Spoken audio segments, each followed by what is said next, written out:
अब हम रस के बारे में चर्चा करते हैं कि रस किससे कहते हैं। जैसा कि पिछले वीडियो में भी हमने थोड़ा बहुत आप लोगों को बताया कि रस क्या होता है, रस किससे कहते हैं। तो रसस्यते असौ इति रसा, रसस्यते असौ इति रसा, जिसका रसास्वादन किया जाए, जिसके रस का आस्वादन किया जाए वही क्या है, रस है, उसी को हम रस कहते हैं। परंतु काव्य की दृष्टि में यदि हम कहें तो दृश्य काव्य, श्रव्य काव्य को देखने से, सुनने से, लिखने से, पढ़ने से जो हमें एक रस की अनुभूति होती है उसे हम रस कहते हैं, उसे हम रस कहते हैं। और जो है साधारणतया यदि कहा जाए तो यदि किताबी भाषा में यदि हम कहना चाहें तो ऐसे भी कह सकते हैं, विभाव, अनुभाव, संचारी भाव के द्वारा जो भाव उत्पन्न, अस्थाई भाव उत्पन्न होते हैं, अस्थाई भाव उत्पन्न होते हैं, उसे रस कहते हैं। तो भरत मुनि के अनुसार रस के 8 भेद होते हैं। भरत मुनि के अनुसार रस के 8 भेद होते हैं, लेकिन अन्य विद्वानों ने रस का 9 भेद बताया है। और जितने इसके जो है भेद होते हैं उतने ही इसके अस्थाई भाव होते हैं। अब यदि हम बात करें रस के अंग कितने होते हैं, तो रस के 4 अंग होते हैं। रस के 4 अंग होते हैं, विभाव, अनुभाव, अस्थाई भाव, संचारी भाव, विभाव, अनुभाव, अस्थाई भाव और संचारी भाव। तो विभाव किसे कहते हैं, अनुभाव किसे कहते हैं, अस्थाई भाव किसे कहते हैं और संचारी भाव किसे कहते हैं, ये भी बात हमने विधिवत आपको बताया पिछले वीडियो में। एक बार फिर हम रिपीट कर देना चाहते हैं। विभाव जो दृष्टा के अंदर अस्थाई भाव का कारण होता है उसे हम विभाव कहते हैं। जिसको देख करके, जिसके कारण, जिस वस्तु के कारण, जिस परिस्थिति के कारण, जिस व्यक्ति के कारण दृष्टा के अंदर या सहृदय के अंदर अस्थाई भाव उत्पन्न हो जाते हैं उन्हें हम विभाव कहते हैं। ये विभाव 2 प्रकार के होते हैं। पहला होता है आलंबन विभाव, दूसरा होता है उद्दीपन विभाव। आलंबन विभाव किसे कहते हैं, अब ये बात हम जाने कि आलंबन क्या होता है। जिस पर अस्थाई भाव डिपेंड होता है उसी को हम आलंबन विभाव कहते हैं। और उद्दीपन विभाव किससे कहते हैं, जो अस्थाई भाव को उद्दीप्त कर देता है, दृष्टा के अंदर जो अस्थाई भाव को उद्दीप्त कर देता है उसी को हम उद्दीपन विभाव कहते हैं। अब इसमें आश्रय भी हैं और विषय भी हैं।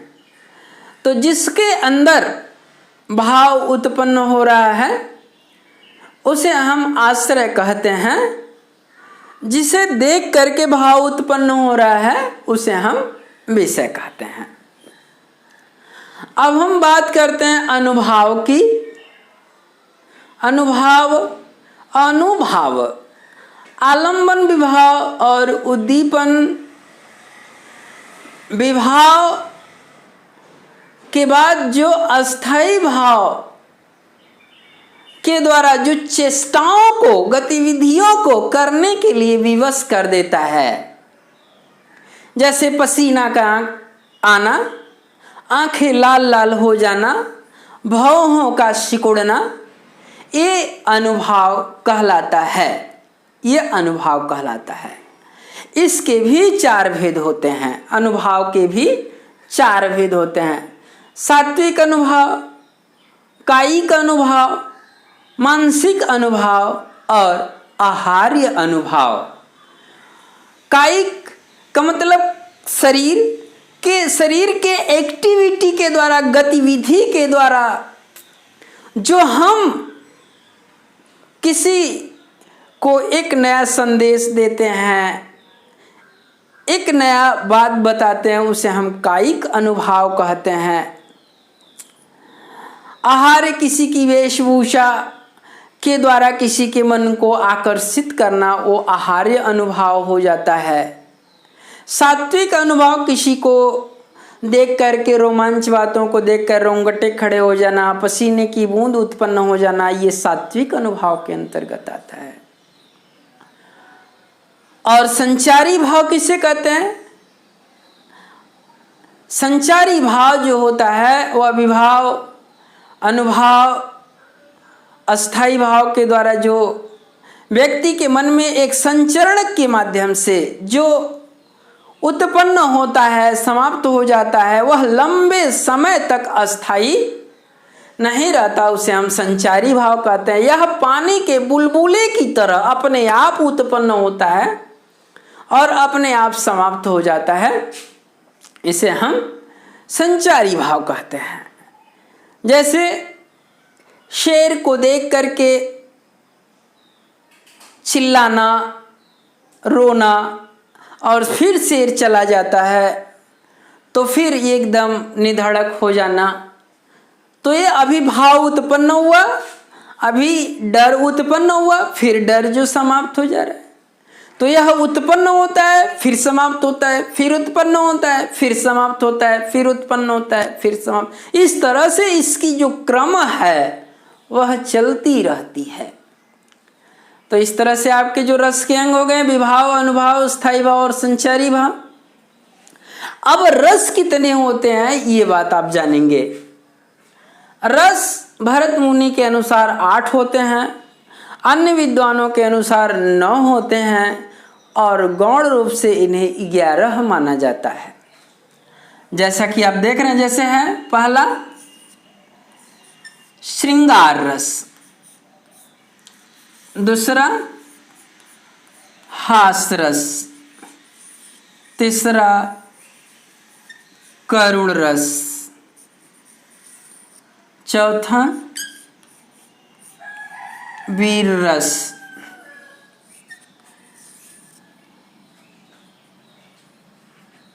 पांचवा रौद्र रस, छठा भयानक, सता विभत्स, आठवां अद्भुत, नौवां शांत रस, 10वां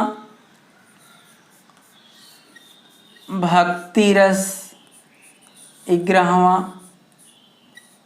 वात्सल्य। ये आपके रस रहे। गौण रूप से 11 होते हैं, मुख्य रूप से 9 होते हैं और भरत मुनि के अनुसार रस के 8 भेद माने गए हैं।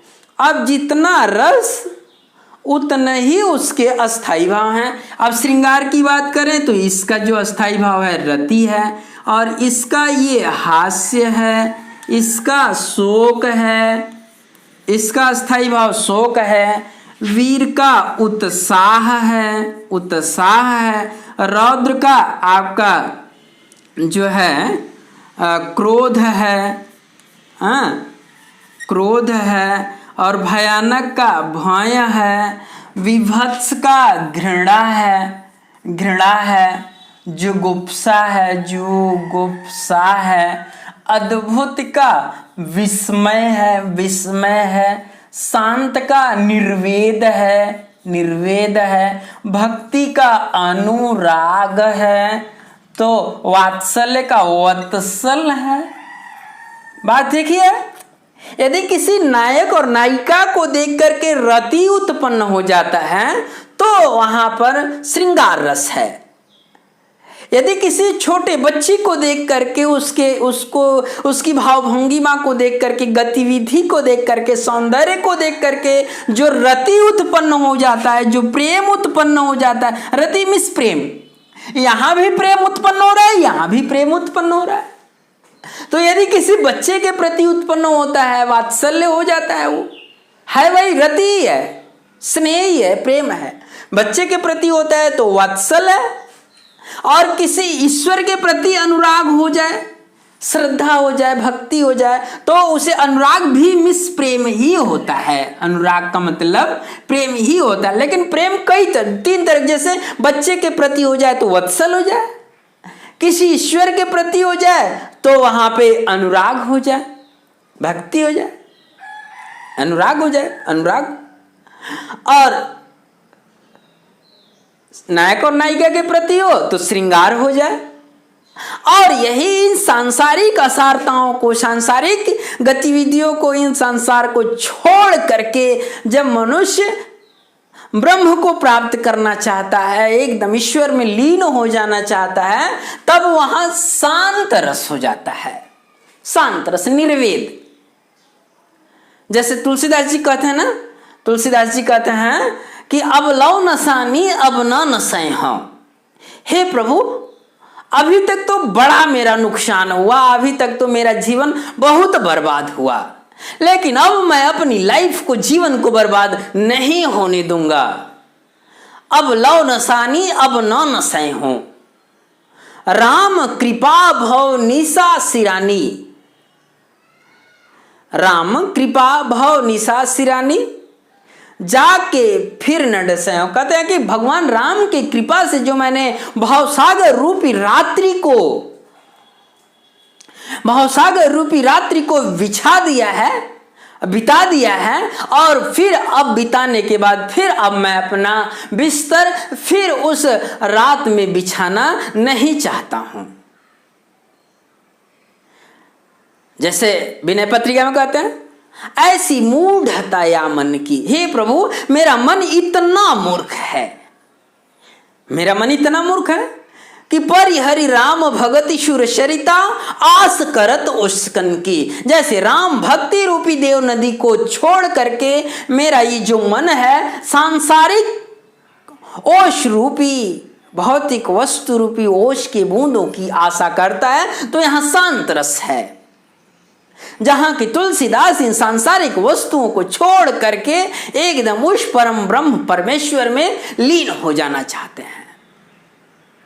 तो जब ऐसी बातें आती हैं तो वहां शांत रस हो जाता है। और भक्ति रस, जैसे चरण कमल बंदौ हरि राई। हे प्रभु, मैं आपके कमल रूपी चरणों की, जैसे सूरदास जी कहते हैं, मैं वंदना करना चाहता हूं। जैसे अब की राख ले हो भगवान, हाउ अनाथ बैठो द्रुम डरिया पारधि साधे बान।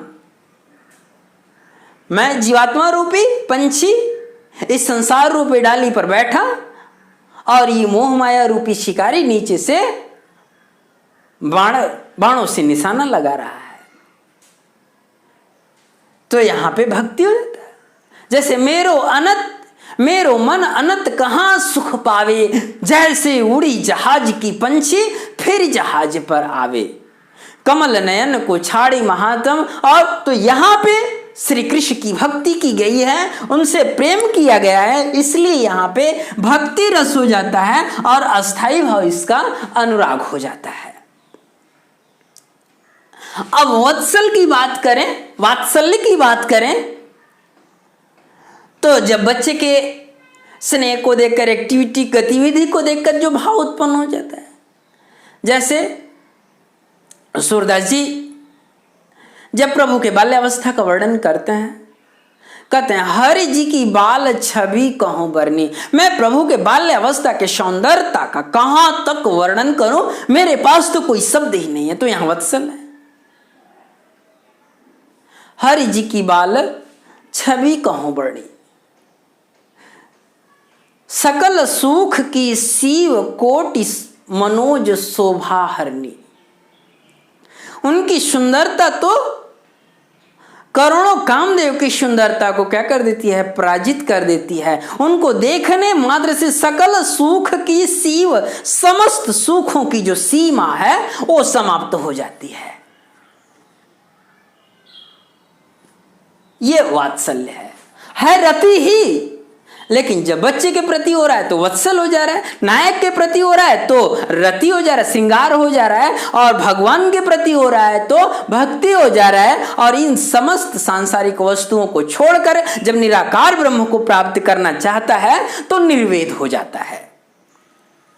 जैसे कबीरदास जी की पंक्ति है कि काहे रे नलिनी तू मुरझानी, तेरे नाल सरोवर पानी, जल में उत्पत्ति जल में बास, जल में नलिनी तोर निवास, ना तले तपति न ऊपर याग, तोर हेतु कहो कास निलाग।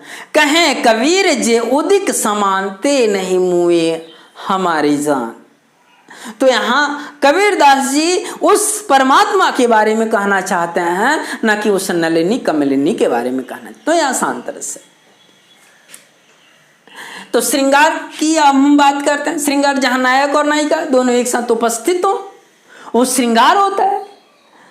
जैसे लिखा है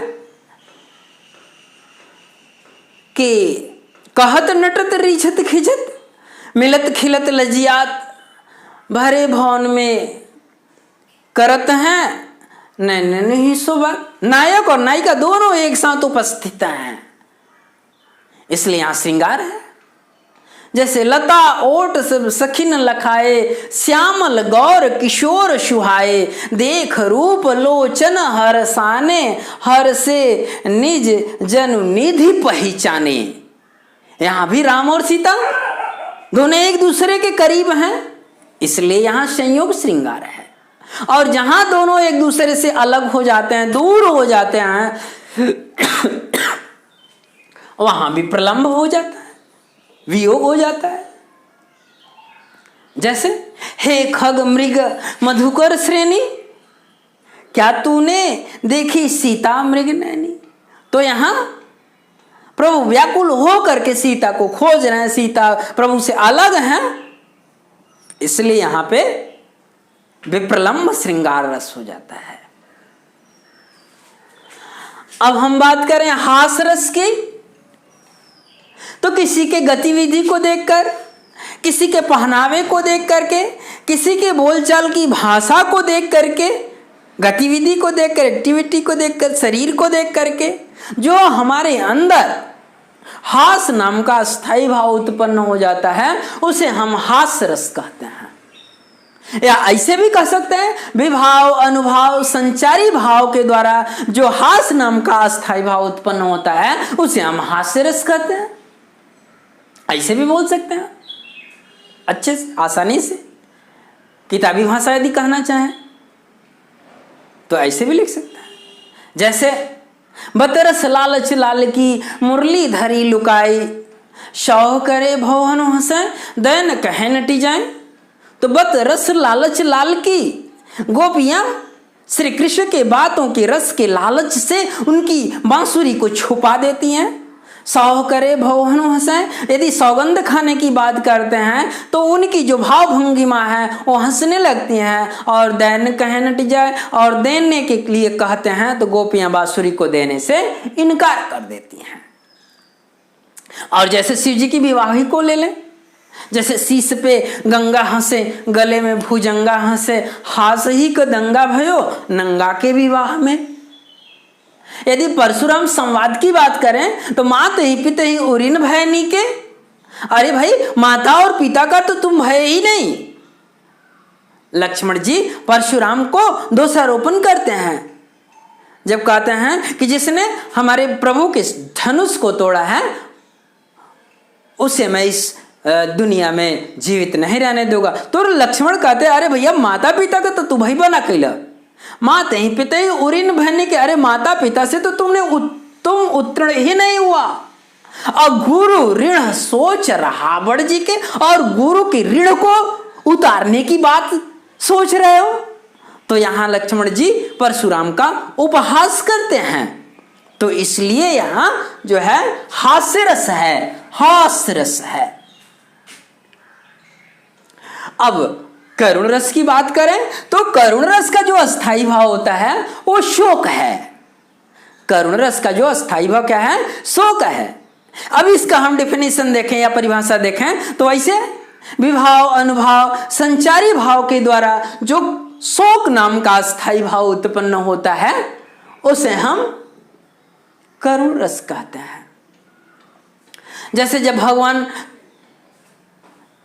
जब लक्ष्मण के शीश को अपनी गोद में लेकर के जब विलाप कर रहे थे, जब शक्ति लगी थी तो जब विलाप कर रहे थे, तुलसीदास जी ने लिखा मेरो सब पुरुषार्थ था को, मेरे सारे जो पुरुषार्थ हैं अब थक चुके हैं। विपत्ति बटावन बंधु बाहुबिन करो भरोसो का को, विपत्ति में हाथ बटाने वाले भाई रूपी भुजा के बिना अब मैं किसके ऊपर भरोसा करूं। सुनो सुग्रीव सोचो मुंह पर फिर यो बदन विधाता, सुग्रीव भी सुनेगा तो क्या सोचेगा, अनुभव करेगा। ऊपर से विधाता ने भी अपने हाथ को, अपने मुख को हमारे ऊपर से मोड़ लिया है। तो यहां करुण रस है।